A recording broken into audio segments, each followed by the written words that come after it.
ñu fi nekk dafa di ko def ñu fi jógee ko def man moom sooy wax day leer dangay ba ñu ne rek gars yi ñoo ñëw rek changé lu déedéet ñu fi jógee ko fi def ñoo ko fi def bako mais ñoom seen état d'esprit moo doon à partir de maintenant Tivaouane dañuy naan ci doo forage ñu supprimer ndox bi nga xam ne mooy jàll jóge la dëkk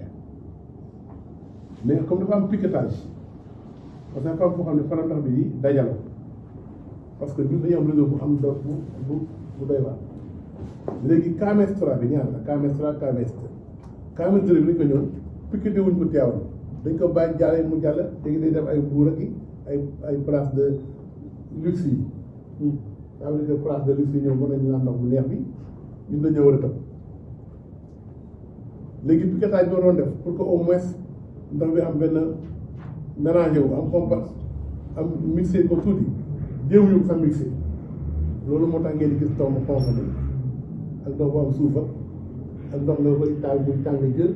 mel ni safara nga bëgg a naan ndox mu mel ni comme dañ ne da ngay soode sa yaram loolu mooy problème ndox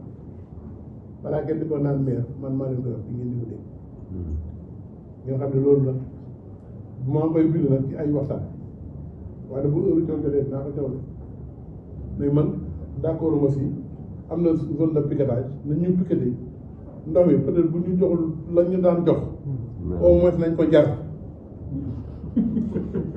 ah lii nga xam ne moo jóge ci barab bi daal ak la jóge ca nag bi nañ ko njar bu ko defee ñun au moins ndox bi qualité bi mais ndoxu forage yi moom dawul ci kër yi nañ ko njar loolu daal laa bëgg a wax SONES